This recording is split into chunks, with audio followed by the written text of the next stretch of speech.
guys. Hey guys. How y'all doing? Welcome back. Welcome back. Welcome back. Another Sham and Neij. episode. Divineinscentive.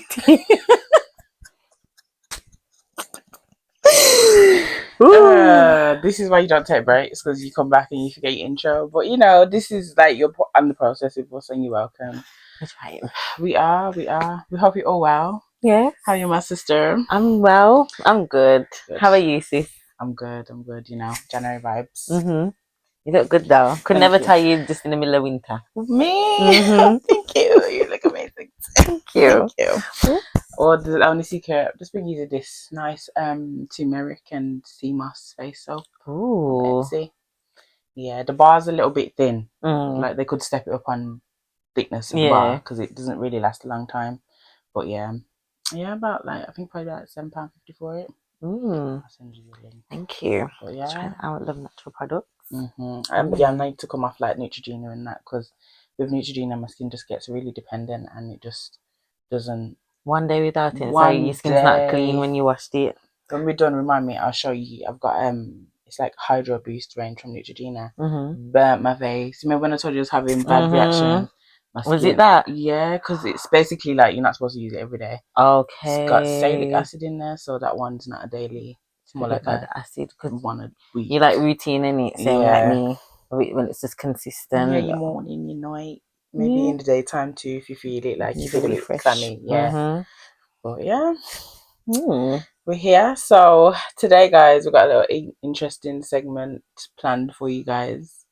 We're going to be talking a little bit about creative block, stepping into our womanhood, the joys and the highs and the lows of, I guess, being a multifaceted creative woman in today's society, and just, you know, a little bit about romance and feeling a little bit confident. And can't wait to hear your views on that. Mine. Can't wait to hear your views on that. Ooh. Yeah, we're talking a little bit about initiating romance. So we already have conversations about this. So yeah, it'll be interesting to dig a bit deeper into it today. Yeah, and hear your views about it too. True. Yeah, we're all learning together. So let's share. Yeah. Go ahead, sis. So tell me, creative block. As a multifaceted creative that has you just naturally gifted in many things, how do you manage all those creative things? Not gonna lie, for a long time I haven't been managing it very well.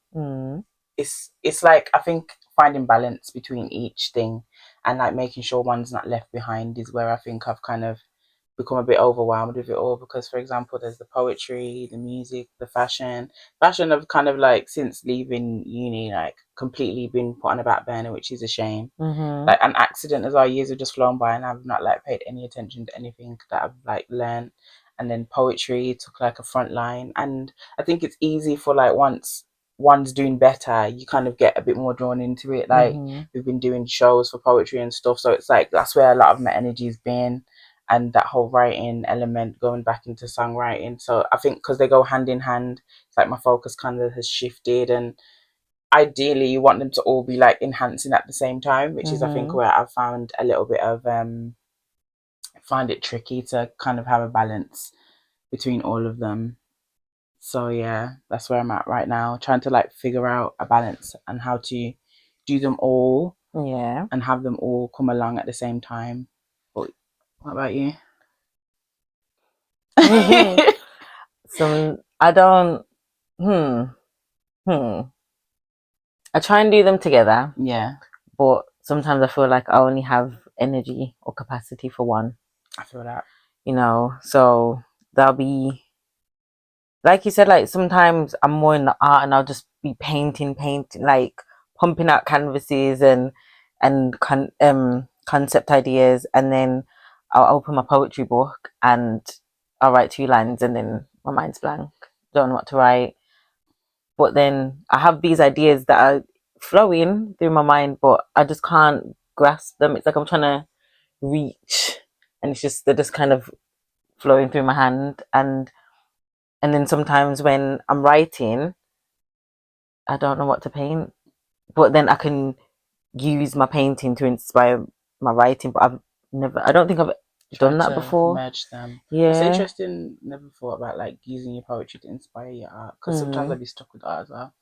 Like what to paint, what's the inspiration for the painting. Yeah. But now it's a. You think we should try that? Yeah, I think we maybe can a try nice that. little fusion. Yeah. Yeah, have like the poem represent the piece. Which Yeah. one would you do first? Poetry. The visual. Okay. We can. Ooh, what if we try both? Like do one where poem first and then visual first. Yeah. Like, do you remember that workshop we did with Nathan? And he gave us these photo cards. Oh yeah, like with the tarot ones. They look like tarot, but they were, and then we had to pick some and then write based stuff. I think we've done more than one workshop like that. That ladies as well, when she had the pictures On the bridge, and yeah, because I found a piece that I wrote from that, and I was reading it, I was thinking, what was I talking about? And then the picture like came back to me. I was like, oh, there was a theme that I was writing off, and it's good that you can get things from your mind, but it's not original to get an idea from somewhere else, because you need inspiration, and forgetting that you can get inspiration from different places. But yeah, so in season, talking about seasons where that was the season where we were just writing a lot. Now, in the moments where you feel like you haven't got anything to write about, how do you deal with that? How am I dealing with it? I think now I'm trying to get more experimental with the methods. Like this may be very controversial to a lot of spoken word artists now, but I did allow ChatGPT to give me some influence the other day, and it's like that poet inside of me did feel guilty, but like honestly, perspective. Shout out AI, man. This is why it's gonna take over the world.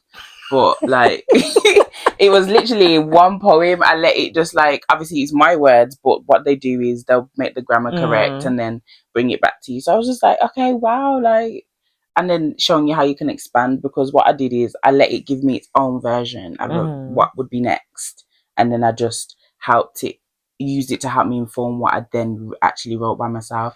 So it was good perspective, but I'm not saying that's a method I'd use all the time, but just to get myself, for a person who hasn't been able to put words on a page for a while, for something to just fill it for me, that kind of felt a little bit like, oh, okay. And then I kind of was in a mojo, like I kept writing after that. So it did unlock something. So I'm guessing like definitely trying different methods. And when we went to those workshops, those were helping us nurture that kind of looking at poetry from, you can find inspiration from looking at a picture, you can roll a dice and get the amount of words and stanzas that you should write. So I think we need to tap back into that, because the creative block has been creative blocking hard. Hard, and for a while it's made me stagnant, because it's like, how do you push past like not being able to come up with anything? Would you say that was a successful moment of overcoming your block? Yeah, but then does it count if like it was generated? I mean, yeah, because then the words were then mine, but it just felt like, but it just felt nice to have some perspective. Like it just felt like maybe for example, because the AI puts itself in whatever shoes you ask it to put itself in. Me asking another poet for its opinion on how I can proceed through themes. So I suppose it was a moment of overcoming that block. I wouldn't recommend doing it all the time though, guys. But like maybe if you just need a bit of perspective one day, just try it out. Just because it was interesting. It was interesting. Wow. Also, if you know of any workshops, spoken word workshops, creative writing workshops, please leave them in the comments, either on Instagram, you can DM us, or on YouTube, so other people can tap into this creative, collective, supportive environment, I would say, because it is really helpful, and that did ignite the poetry experience for both of us.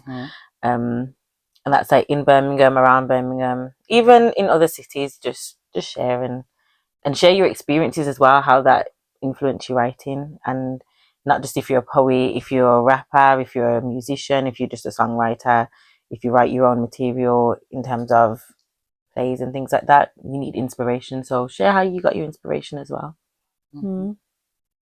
Would you say that like creative block can come from spreading yourself a bit thin within your niches and your hobbies, like a little bit of too much of this can then kind of like shut your brain off completely from being able to then produce something new sometimes?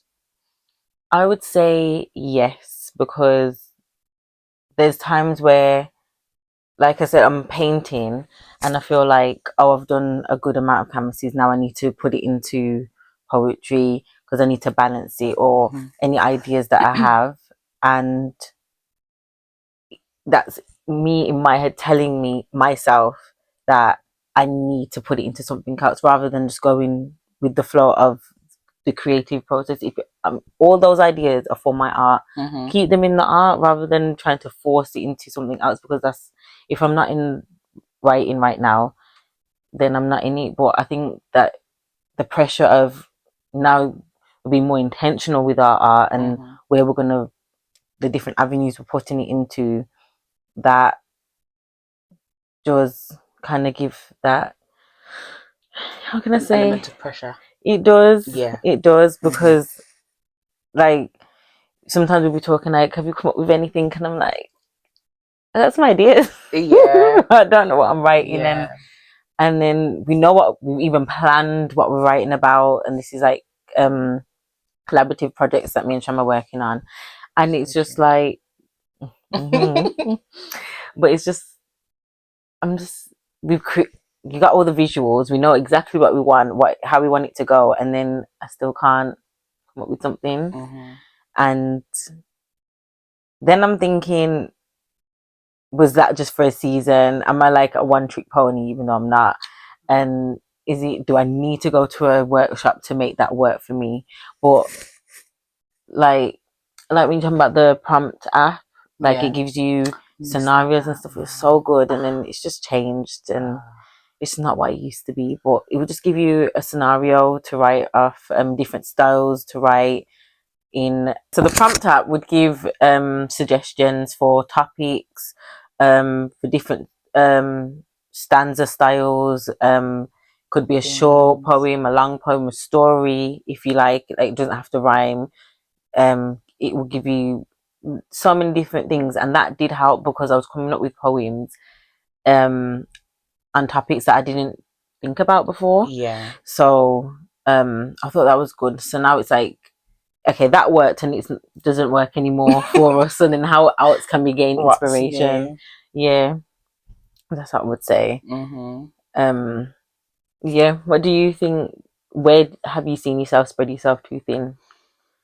I think with music and art, like just the fusion of that pressure of somebody's going to see this. It's like you want to make every project the best. Like, just because you know that, and I think subconsciously we all do that as like creatives, where this is a project that you want to show to the world, so that adds an element of pressure of, you want it to be good, and you want it to, and it's like sometimes you can give that everything you had just so that that project does bring across that like mission. Once you given a lot to one thing, sometimes then coming away from it and possibly trying to revisit again for a different project, so that there's nothing left to give. So I feel like sometimes spreading yourself too thin can be, even in your most favorite hobby, you just give it a lot and then there's just nothing left in that moment. Like you said before, the prompt app, you weren't really discovering new themes of how to write poetry. It's probably a lot of love poems and a lot of self-love, but like nothing was pushing you past that. So then of course you can hit a wall when you've got no more self-love, nothing's changed in the way you're loving yourself, and there's no new love around you. Like, you can just hit a wall. So I feel like that's where I've probably spread myself too thin. Probably just like also like powering them topics that I'm used to and then having nothing else to say about them. Yeah. Like, do you feel like you can't write about that thing again even though you have a new perspective on it? Now we're on the come up of that and we're like going through the black and, you know, riding it out. What tips do you think you would give to a person going through creative black and how to overcome it and, you know, really like make the most out of their arts and their creative ventures? I would say write it down. Any idea that you have, whether it's in you, the notes on your phone, a piece of scrap paper, just write it, a sentence, a paragraph, just get it on something, because a lot of the poems that I performed, I think all the poems that I performed, if not all, most, are is a, what's the word? It's separate pieces I put together and edited, mix and match, change words, and it's just I look through my old stuff and they might match, and that's when I feel like that's when my poems are like really impactful, and they have what I need. There's some that I have wrote just like in one go, and that's like really off. That's when I write off emotion, or a particular experience. But when I can't think of an idea, that does help. And that's where I've been going wrong of not writing down my ideas, just thinking, okay, I'll write it down later. Yeah.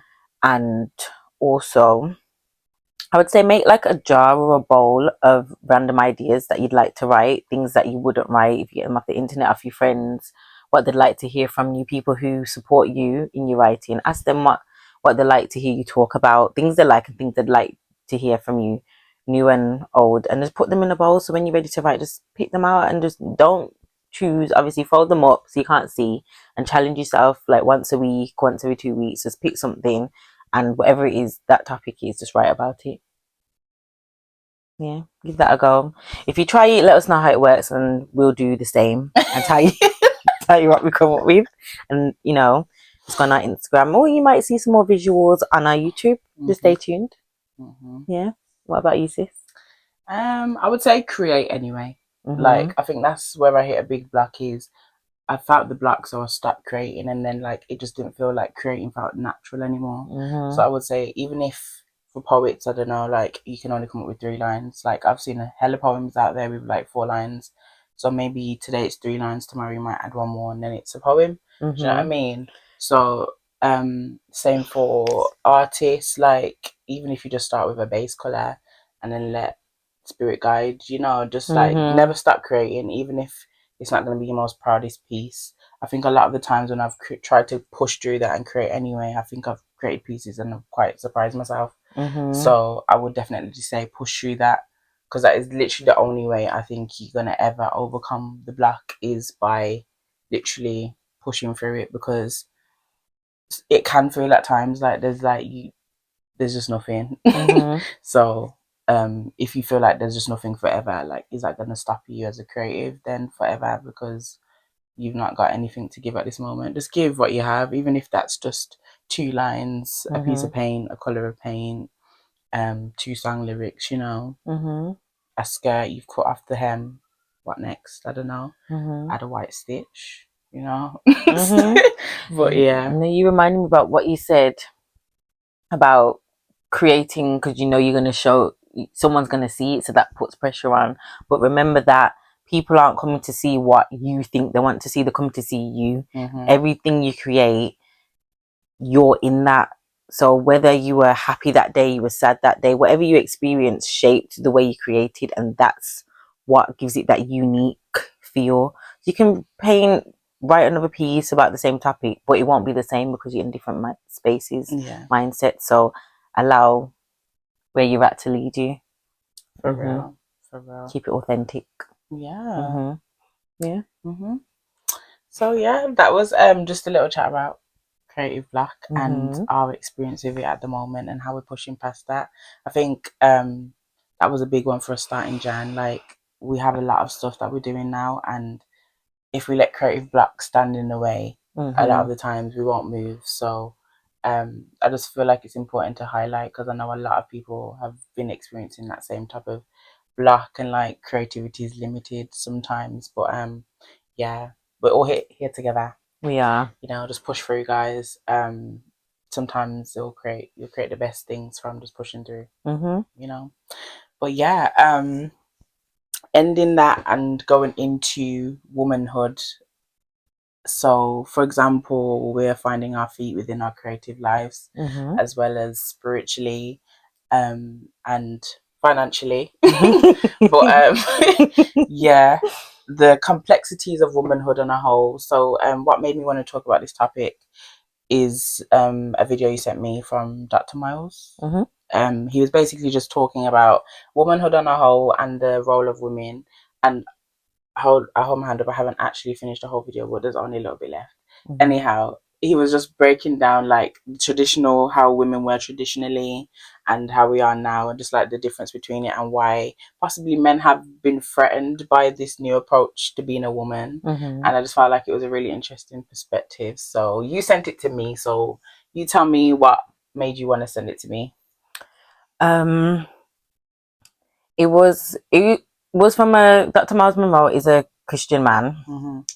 So the context that he was taking it from was biblical, but he broke it down from Genesis and how it was God's natural order for, how it's the man's the head, Christ is the head of man, and then man is the head of the woman, but it's like it's been kind of perverse in the way that it's women in the kitchen and men provide. And he just explained certain things that we've taken on that aren't actually biblical. And like he explained, like there's not really places in the Bible where it says women have to cook. He highlighted, and I've seen other people talk about naturally women were entrepreneurs and men are providers, but there's one of the things that stood out to me that he said was both men and women lead, but men lead by position and power and titles, and women lead by influence. And it's very important the type of woman you have in your life, because a lot of great men have, their downfall has been women, and women have the ability to sway a man's mind. So it just put into perspective why maybe we have so many problems as women to serve, and how women have been oppressed and something's not right, and how people just come out of the natural order because they don't want to be, you don't want to just live at home and just be in the house cleaning, cooking, looking after children. It's hard and it's not practical. I think in this day and age, even women who made it work, I would say, where they looked after the kids and looked after the household, a lot of those women talk about how they're unfulfilled and they never got to live out their dreams because it was their duty. And I don't think it was intended for women not to dream and do that, because that's how you inspire. You're at home with the children most. How are you inspiring your children if you've never lived out that inspiration? And that can put a ceiling on how the children are raised at times, not in all cases. We're not going to this point. That's a good point. But yeah, like you said about the roles being reversed. So it was traditional up until like World War II. Women are working now while men was at war, and then the men came back. This is what Dr. Miles Monroe was talking about. Women in the factories. Yeah, that used to be the man's role, and now it's just like, okay, so that their authority was in the fact that they're the provider. They bring home the money, and they don't have to worry about going home. Now we've seen a reverse of that, where sometimes men are the stay-at-home dads, and the mom's going out bringing home the bacon. Or even in I was watching another podcast, and it's just saying, like, in a romantic sense now, sometimes, obviously before it was like you meet a woman to then give her everything. Sometimes a woman now has it all already. She's already got the car, she's already got the house, she's already got the money. What else are you bringing? It's like, it's bigger things now. Are you changing a diaper? Are you willing to do that stuff? Like, are you going to give me the space to still be a creative, or do I now become a wife? And like, what's the responsibility of being a woman in, in a marriage with you, or a relationship with you? So I think the perspective is very interesting, because I feel like a lot of the things we've adapted subconsciously as well, just from what we've seen and the role. Like, we've seen our mums go to work, like don't know nothing but that, but still come home and take care of house and cook the dinner and do the man's role too. So it's just like, it's interesting to know that we come from a time where that wasn't even a norm, where that's the only norm we've known. Exactly. And then now growing up, where does the man fit? Because you hear men talk about they want to be traditional and women won't let men be men. But it's not just you provide, you go to work, and that's it. Like, we're not, yes, we can have traditional roles in certain sense, but in a certain sense we have to evaluate what it is you're doing together. Like, what's your mission? So there might be a time you see couples talk about there might be moments where the man's kind of down and out, and then the woman has to work, and she's the breadwinner for a while.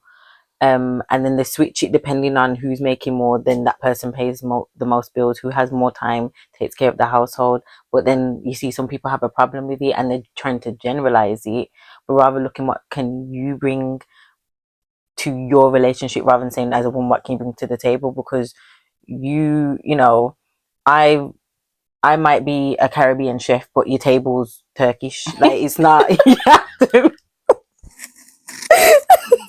The analogy is crazy.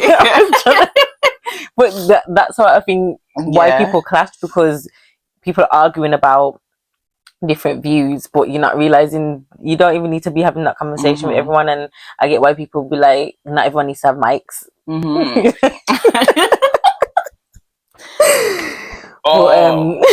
Testing. Is this thing on? But okay, so compared to now being an actual woman and living it out in real time, when you were like at the beginning, when you were in the teenage years, and like that aspiration of can't wait to be a woman, like what would you say you thought being a woman? Would you say like what you thought being a woman was, and what the roles or what things you have to do to reach that full divine feminine? Like, you're at that top layer of woman with yourself. Would you say it's changed? Like your views on what you thought you were striving towards have changed? Definitely. When I was younger, I just wanted to be. I thought, I'm married to one man. That's it. Life didn't go that way. Really nice. I did. I just so nice. I wanted to be a housewife. I thought I wouldn't have a problem with it.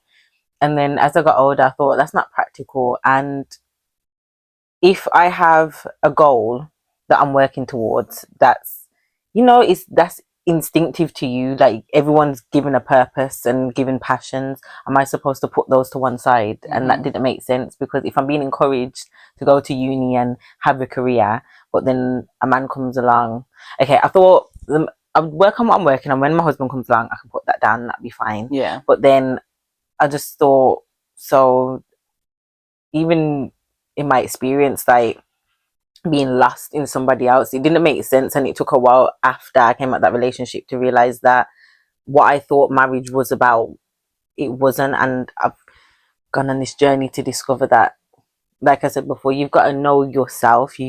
As much as you're together, you are individuals, and you've got things you have to work on as individuals and together. So now it's like, I know, like you said, the basics. We're raised to cook, clean, work, all of that. How many siblings, cousins we have to look after? We're going to school, we're helping this parent, this auntie, and we make it work. So we know how to be practical. But understanding that, because I haven't gone that far, I've never been in a marriage, and marriage is different to being in a relationship. I would have to develop that with that person. So I have an idea what I can bring. I can cook, I can clean, all of that. That's normal. That's basic necessities. But what vision am I bringing? How am I going to inspire my partner? Where's the space for him to come in? But not sitting there and waiting for him to come, but just keep working and having the flexibility to do that when the time comes. How about you, sis? I think like you, yeah, I think when I was younger, I kind of agreed with the idea of marriage a bit more, was a bit more excited about it. Used to draw dresses and stuff, and everyone talk to your little friends them about your wedding. And I always used to be like to everyone, I'm gonna have 6 kids, and everyone would be like, 6 kids, I'm gonna be strict. And I used to be thinking, I don't care, like, it's a big family, that's the goal. Yeah. Yeah. I just always thought marriage, big family. Like, I didn't even think, I don't think at that point I was even thinking about like where the money was coming from. I was gonna ask, did anyone ask you how you're gonna afford that? Yeah, nobody said like we never even touched that part, or like not really. It was only when I probably got older and I probably dropped the 6 kids again. People were like, okay, yeah, how you gonna afford them nappies then? And then it was just like, okay, different in perspective. So now it's 4.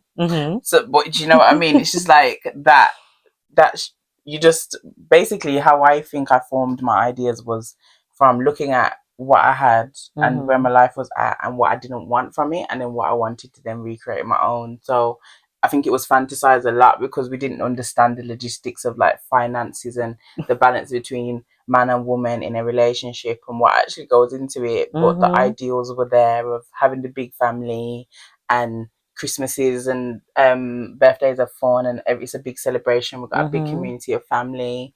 And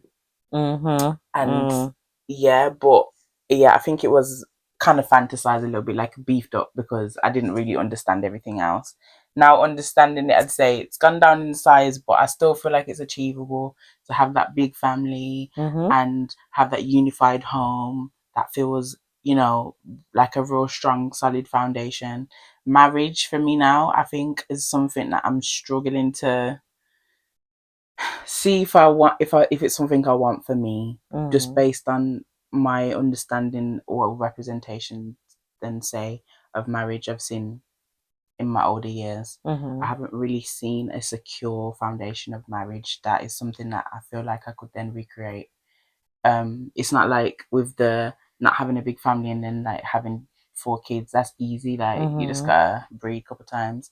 But marriage is like a big commitment of pen to paper, you're locked in together, finances, everything is, it's not no longer just yours, like everything. I mean, some people keep their marriages separate, but that's not the type of marriage I think I would be striving for, to have separate assets and everything be separated. Like, I'd be, if I was to ever go forward for that, it would be, everything would have to be unified, like joint accounts. So we're working towards the same goal, which is financial freedom and creating a legacy for our family. So I don't see why I would want to separate.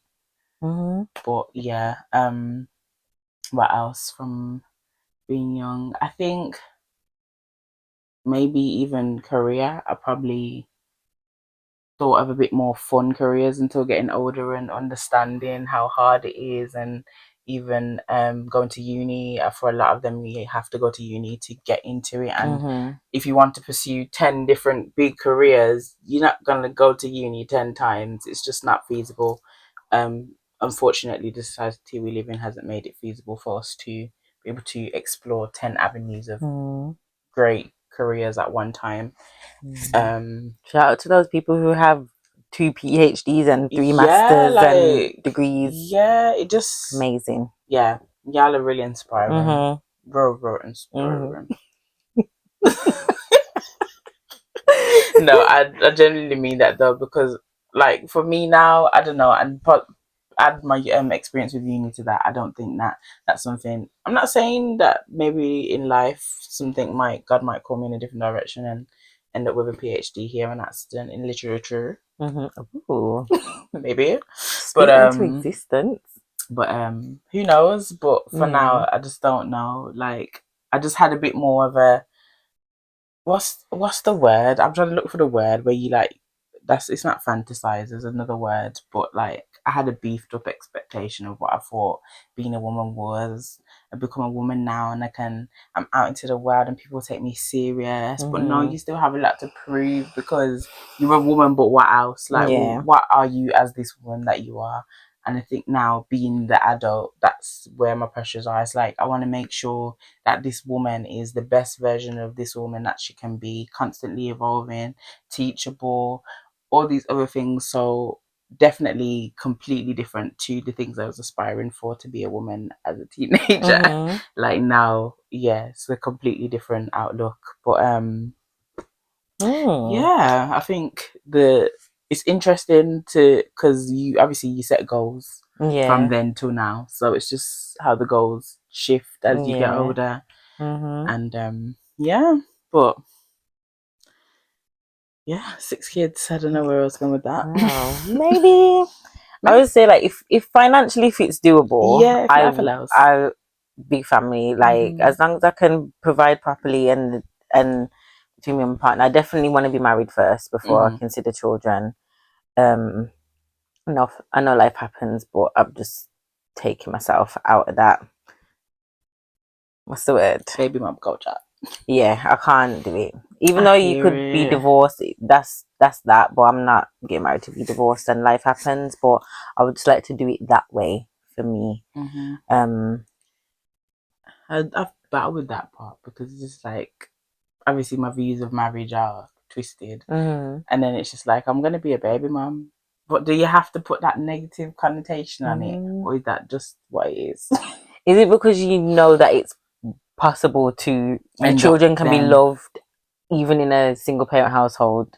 Like, you know, they can be looked after. It's not like we've been raised by, you know, strong women who show that it's possible. They didn't have a choice. Sorry. That's okay. They didn't have a choice. So we know, even though we don't want it to be an option, if it is, it's not the end of the world because we can manage, basically. Yeah, but I think I still aspire to have like the solid home, so my child can see what a mom loving the father and them both being in the household looks like. It's just that whole marriage, like the extra contract for me. Sometimes I battle with like how, like, what's the word? Authentic is it? Like, who then made it up that we should not just, like, I don't know, like the union of that before God. I understand that bit, but yeah, it's just all the other things. Like, why can't I do that without?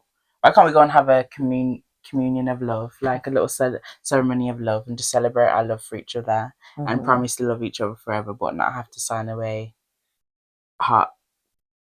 I don't know. Like, you mean like when you involve the government into it? Yeah, like that official part, right. Sorry, my words aren't coming out, but it's just like, it's now an official government document. Like, why can't we just go and have a little ceremony of love and promise, give each other a ring same way, and just like promise eternal love to each other, and just like leave the government out of my business? You can do it that way. Okay, but then is it still marriage? To me, marriage is a union between you, your partner, and God. Okay. So that's saying your vows in front of God and your family. That's them being witnesses to you, making an agreement. That's a spiritual contract in comparison to the government.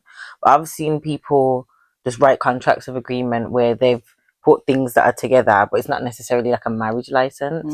But I've seen people talk about why they do that is the benefits of being a couple is different, and the things that you have access to as a married couple in comparison to single is different. But it's up to you if you want to do that. I would definitely say, not just for you, for me, I would look into where that started and why they're so involved and what are the benefits. But obviously, it's more from the top of my head, what I know is like, if someone, you can, like, you prenup and stuff like that, you decide what the deciding factors are. But if, like, some people, if they separate because of infidelity, they have to split everything. If someone dies, exactly, that's the part that's scary. That is the part that's scary. It is, because you can't swear for nobody. No, people change. That's human nature. I learn new things about you daily, daily, and it's just always, but it's okay. Like, we're committed. Yeah. Like, we're married. Yeah, and I'd never leave you. I would never leave you either. But like, we haven't got no paper that's like making it feel more scarier, and do you know what I mean? But then, if say we get married and we do the whole thing without the government, then in the eyes of the government, it's not a real union, and then certain things are affected. You can't, like, apply, put your stance in life in certain things, or you apply for a house as a couple and do. So that is the rubbish part, because then it's like you're kind of forced into having to do certain things if you want to kind of clear the way or try and make things work as a couple sometimes as you get like further into your relationship. But yeah, definitely want to do some research into the history of marriage and who made these rules is who made these rules. Right. I don't know if you guys think that was a rabbit hole that we just went down, but I personally have just had very strong views on marriage for a while. Like, I love marriage though. Like, I love going to weddings and seeing it. It's just, for me, I don't know. Like, I used to see the white dress and the whole ceremony and stuff, and I think, like, after being in love, I think, like, I would do it further along the line though. But I mean, I'm talking like 5 years, so I've definitely seen at least, if you've got 20 personalities, I've seen at least 12.5 of them. Do you know what I mean? Just you got to see them in every season of their life. Cold, warm, when England's going through lockdown. I want to see it all. I want to know what you like in all these circumstances, and if we'll make it. Yeah. If we'll make it. But yeah, rabbit hole over. No, that was good, because we have to think about these things. Can't go into these things blind. The next thing you know, loophole you didn't see. Right. Well, just make sure whatever you do, you share and you discuss it beforehand, because people be dying and don't have rights to their partner's money, although they put money into their partner. Oh wow. And then Wow, they're left on their true, that own. bit. That's just And that I just worry, like, money makes people nasty. Money makes people so nasty. that's the part. That's the part. It's not the root of no, what is it? Money is not the root of evil, it's the love of money that is the root of all evil. It goes deeper than the love of money. I didn't make that up, I found it on the internet, but yeah, made sense. But yeah, going back into womanhood and obviously we've been talking about societal pressures and stuff. We'll keep it on topic.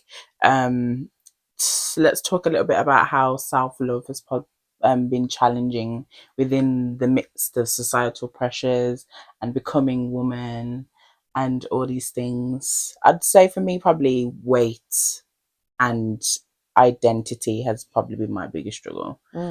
Yeah. I think, but obviously identity in heritage, completely let down. Love being Jamaican. If I wasn't Jamaican, I think I'd want to be Spanish. I like that. If you know, you know. What color is the sky? I'm your moon, I'm your moon.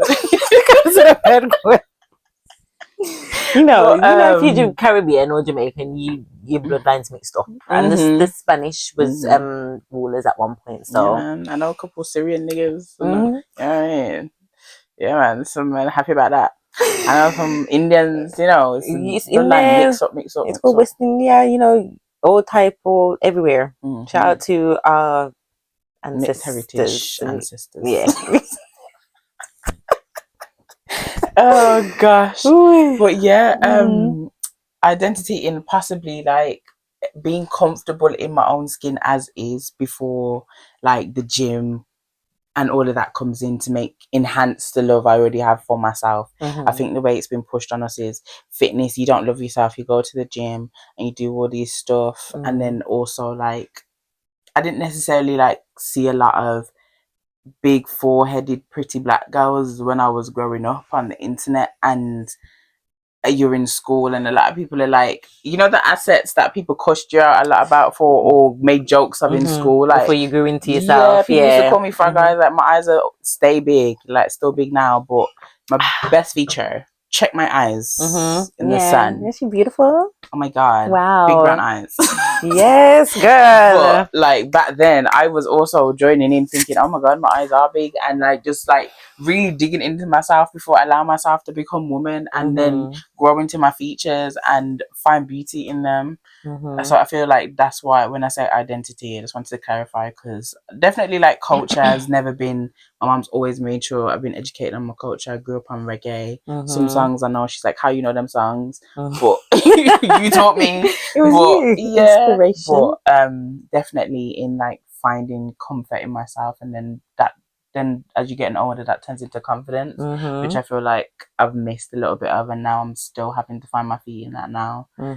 And yeah, it's a bit tough as a woman trying to bring yourself to a confident place if you haven't always felt confident. But yeah, sometimes those thoughts resurface. It's like, where did that come from? Why are you thinking of that? Old things. Yeah. And then your friend and your sister's telling you why are you worried about that? That's minor. And then you're thinking, but people made a big deal out of it. So, and it's just like, oh, you can change the way you think now. And remembering we have free will, but those were your core years. So those things have been instilled in you from early, and children are sponges. So like you said, for me, it was my forehead and my lips before, them juicy lips right there. Before I grew into them, they were. I'm not. I didn't really get it, but somewhat. But I didn't really get it too much. And then people are nasty. Kids they are horrible. And then you know what makes it worse? It's always, for me anyway, it's always the black kids, like your own people dissing you, and it's just like growing up, the things I was insecure about. Do you think other races of people are saying that to me? Not to my face anyway, that I know of. But then you get around the people that love themselves, especially, you know, the elders, the rest of them, they'll call you empress and things like that, and it's like me, like instilling that love. And it's just like, where was this is what everyone needs. Young people need to be encouraged that you don't choose that side of you. And then we wonder why now we have an epidemic of people who love alterations. Obviously you want to enhance yourself and you look after yourself, not saying anything about that, but it's like what you have is not enough, even though you was born that way. You can't control that. It might not be your preference, but why does someone have to know that you don't like something about them? If you don't like that person, leave them. If you don't like the way they look, leave them. Why is that for you to point out? Like, who do these people think they are? We've grown up in a culture that's normalized changing your imperfections rather than embracing and encouraging yourself to go out and enhance those things. For example, the eyes, the glasses. It's just little things to make you really live and feel confident. That's not been normalized until now. You've changed. You filter your own timeline to have an algorithm that is a lot of content where people are embracing themselves and stuff. But back then, it wasn't, the algorithm wasn't as strong, and it was just a lot of skinny girls, hourglass, small foreheads, like what they'd say, delicate features, delicate, and right, and skinny. The sizes, like for a girl who was growing up, like I grew quite fast. The sizes couldn't keep up with the speed I was going. I was in like 12 when I was wearing like 12 in adult size when I was in primary school. Me too. As a big bodied girl, you know what I mean? Can wear my mom's clothes sometimes. Yeah. But I thought, okay, I'm just a woman early, and then people, how do you, it's like people don't prepare you for that. We were loved, give thanks, but it's when you go out into the world without your parents, like how do you navigate that? Because you want to be seen, you, and as adults people are seeing you, oh wow, you look good and things like that, not realizing that people are in a way sexualizing you because it's aesthetically pleasing to them, so it's okay. And then that's when you identify as being acceptable, is when you're acceptable to somebody else rather than just being like that is enough. And so how do you reaffirm that with yourself and then the young people around you, because you teaching children how to, when you talk about yourself, even when you think, oh, no one's listening, that you're teaching children that's how they should think in many ways. Oh, I don't look like good in this, and I don't like that, and children will literally mimic that, and then that's now instilled in their wiring, and it takes years to undo.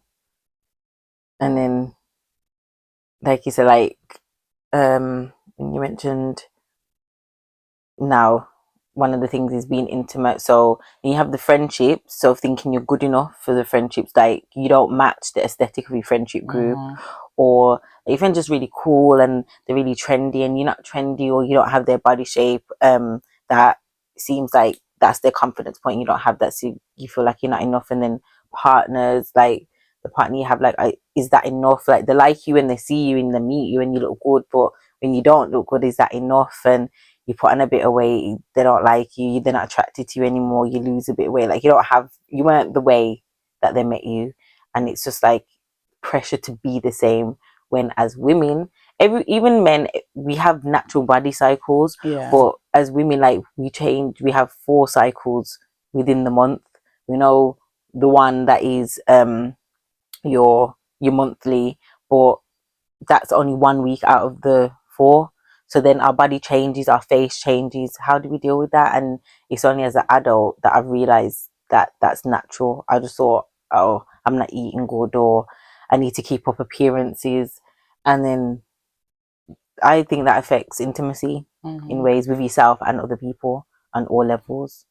And have you ever struggled with acceptance of yourself when it comes to other people as an adult?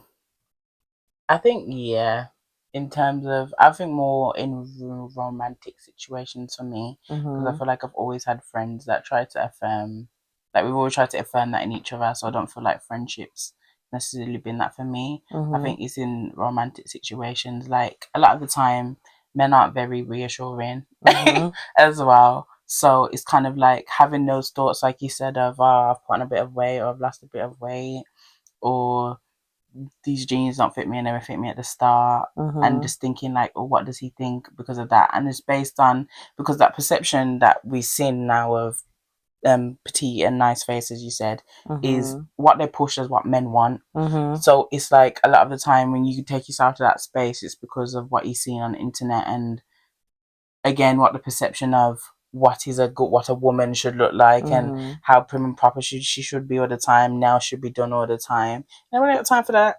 But before, like, I would have thought, like, I was chasing that type of womanhood, thinking, okay, yeah.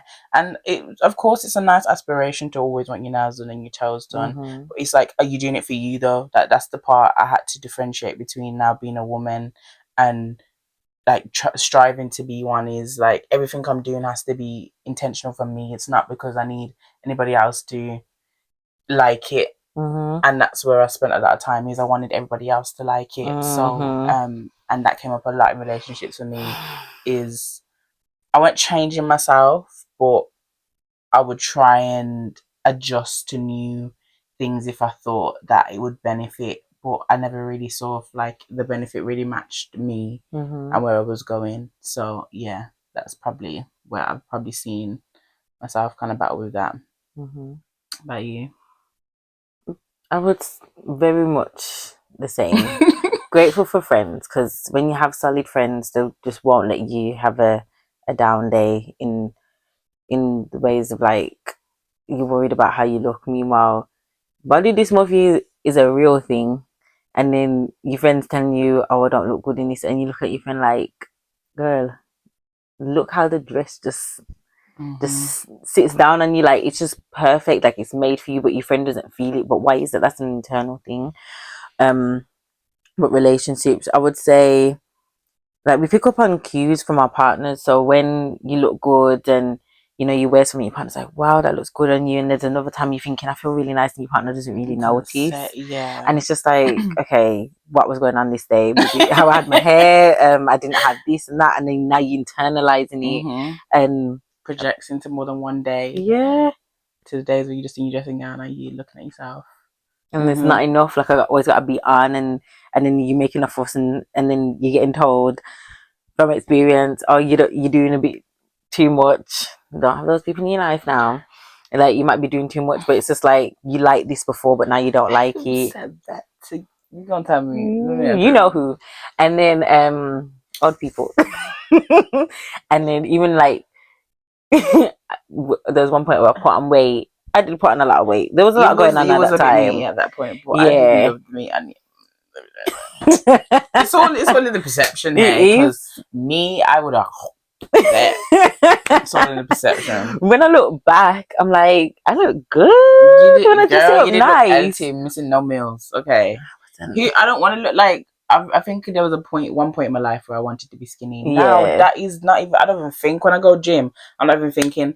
I want to lose weight. I'm thinking, how can I tone up what me have and boost up what me have? You know what? Skin. No offense to skinny guru, but skinny don't fit me. That's it. I've been in your own body time. I've seen it, and it don't fit me. So personally, we need to keep this weight and living it and loving it. But there was a point when we were fat girls, before thick became normalized. We were fat, and it was just that. I watched have you watched that Monique movie, Fat PHAT? Yeah, I watched it again the other day. I love that film. And it's just like crazy, because they were all big, beautiful women, all like feeling like they're not beautiful just because of their size. And then these African men just come in and affirm, no, big is beautiful, and them skinny girls ain't got nothing like you. But yeah, I love that movie. But yeah, man, honestly, it's tough, mixed with the societal pressures. I think everyone is now breaking away from, like, it's easy, like everyone's identified it as a social pressure now, and everyone's moving towards striving for that divine feminine, that highest woman, which is fully embracing all her imperfections and the beauties within her. So it's refreshing to see, and like that there's more content to reflect it, and I hope that when I have kids, that's the content that they are witnessing, because yeah, the age that we grew up in was rough, man, and the kids were nasty. Didn't make it any easier. Goodness. Didn't make it any easier. And they never made me cry, but I think I just thought you always go inside yourself when someone's telling you about your features and stuff. So that was never nice. That means you're dissing the creator. Watch your mouth now. Exactly. Made in God's image. How can I ever be ugly? You're bright. Exactly. Health should be the goal. Right. Health and goodness within your character. Work on your character. When then you're trying to adjust it. You're being healthy, look after your health. Right. And your body will follow. Right. Final point on womanhood. Creativity and hobbies helping enhance you stepping into womanhood. So spiritually, I'd say probably like meditation for me and prayer. Definitely, I try to read my word. I'm not as consistent as most, but only God can judge me, you know what I mean? But yeah, spiritual aspect, I would say those for me. Hobbies, I would love to try pole dancing. Would you do pole dancing? Yeah. Oh. Yeah. I would just need that. You need some upper body strength though before you can. No, I think they teach you techniques because it's the way. So you can go without having the upper body. Okay. I think let's try that soon because I would love to. That's a full body workout. Because I think a part of me, like in this new season, is definitely stepping into confidence. I think I need a full crash course on how to be a confident and just living my truth, because I just go inside myself a lot is what I'm experiencing right now in terms of what I'm thinking, and then certain situations just don't I feel I don't allow myself to then still be fully me. Now being in a relationship, I think it's coming up a bit more in some aspects of like when I'd want to necessarily sometimes take a bit more of the lead or be a bit confident. I don't necessarily have that drive to want to. Well, the drive is there to want to be it, but I don't necessarily have the comfortability. There we go. Sorry, Jesus.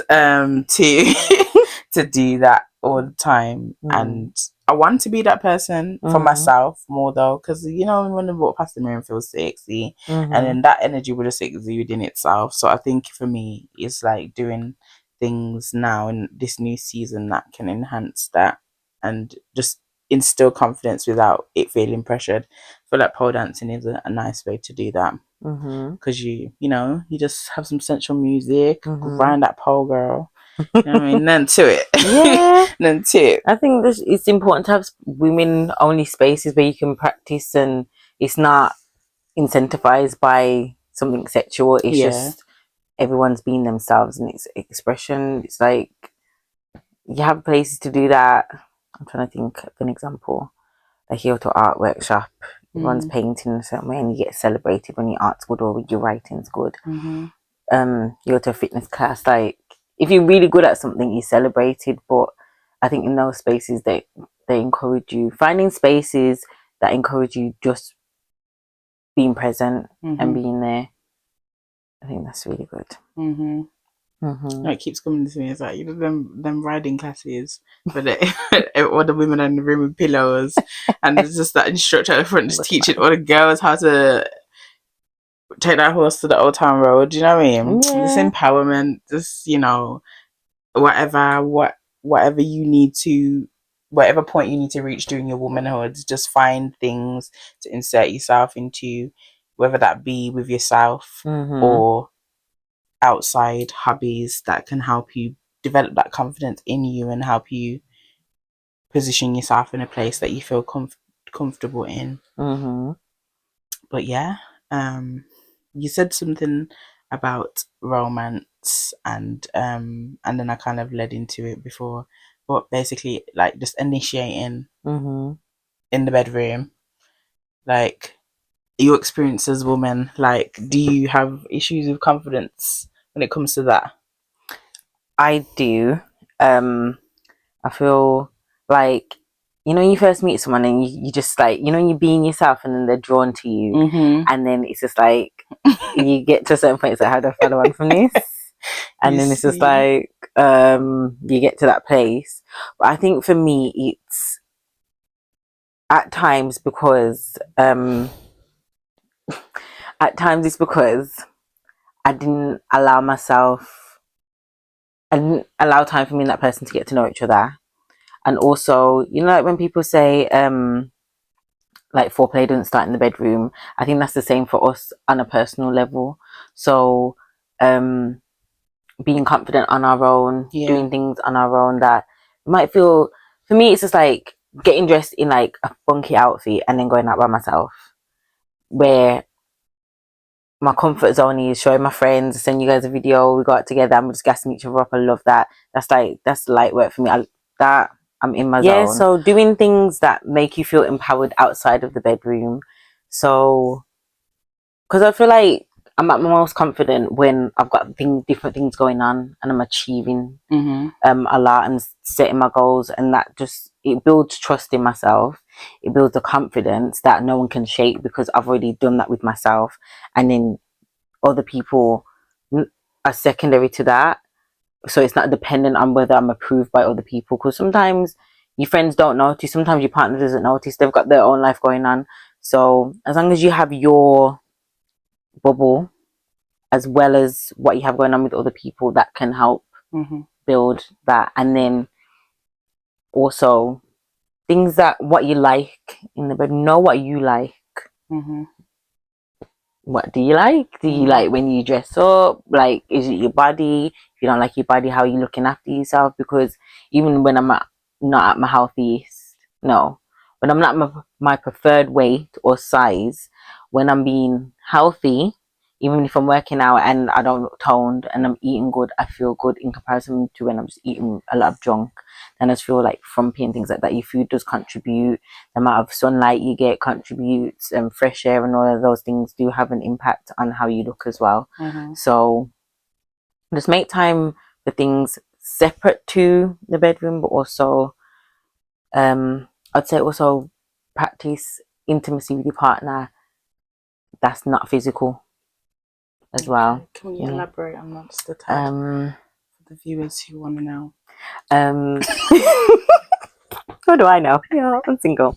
This is initially a sex therapist, PhD. I thought about being a sex therapist, you know. I see that for you. Just like healthy. You sitting there with the brushes and get the people to paint each other, and Ooh, that's one. Paint each other. Paint each other. Syrups and stuff. Yeah. It's in that 90-day. Okay. But she's a sex therapist though, so okay, she can do that. One of her exercises. Yeah, look up tips from sex therapists. I would say only if you're really comfortable and you're at a place with your partner where you're ready to take that step. Look up a bit of Kama Sutra. I knew you was going to say it. Because the practices in Kama Sutra that I've seen, that like couples, this is just for research purposes, I'm just a curious person. Watching stuff. This is for her husband, y'all. Yes, I'm preparing, okay? Study and show yourself approved or something. So. But where they'll sit together, couples will sit together naked and kind of like they're kind of not cross-legged, but they're facing each other, but they're just looking to each other's eyes. And it's just like, it can be awkward. I think I watched this on a show, but it can be quite awkward for them, but it's getting past the discomfort and really trusting each other, saying affirmations to each other, things you like about each other, questions that you want to know, just being really open. But you have to work on that. It's not just because you might hear something you don't like. How do you deal with something you don't like as well as what you do like? Do you take feedback of what your partner likes and doesn't like in the bedroom, or how you treat them when they tell you they don't like something? Are you going to get defensive? Because that's going to discourage your partner from talking to you. So being honest and just getting comfortable with being uncomfortable with each other, sharing your insecurities and helping each other through those insecurities as well. Yeah, that's what I would say. Yeah. What about you, sis? I'm not a big initiator. I'm not gonna lie. At the moment, I think I would like to be.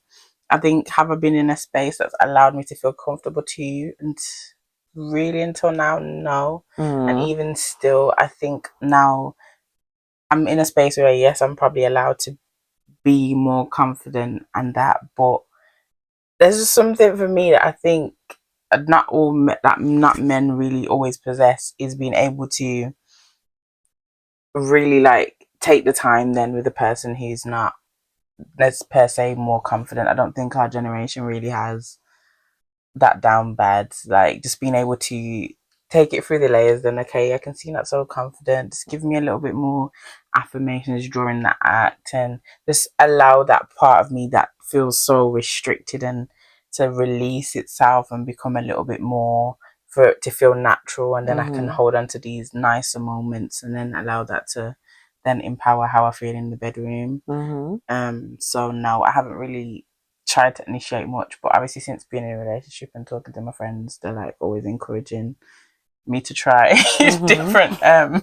different ways of being more confident in that. And I think it's something that you want to have mastered by the time you find your person. You want to be able to fully explore that, but then also through the stages of a relationship, where you are at the start won't be where you're at the end. So try not to put too much pressure on it, but definitely something I'm trying to live more and be more in is initiating the romance, not being waiting for it to come to me. I think a lot of times as women as well, we allow men to take the lead, so some people get comfortable in that, and I think for me, I definitely got comfortable in that because of confidence.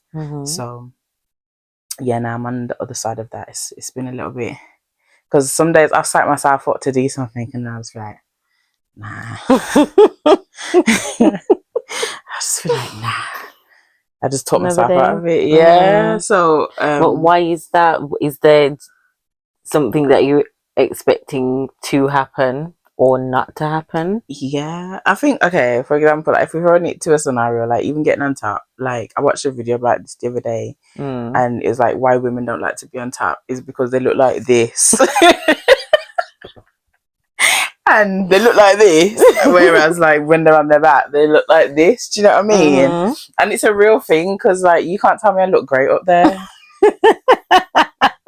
And then when my knees like give out, like I need to have the confidence that you're gonna pick up where I left off, and when I'm back again, it's a joke. You know what I mean? So I think in that way, it's more like, yeah, I'm thinking about the perception of me again from an outside perspective that he probably hasn't even said or even hinted to, but I'm just like, yeah, can't look good right now.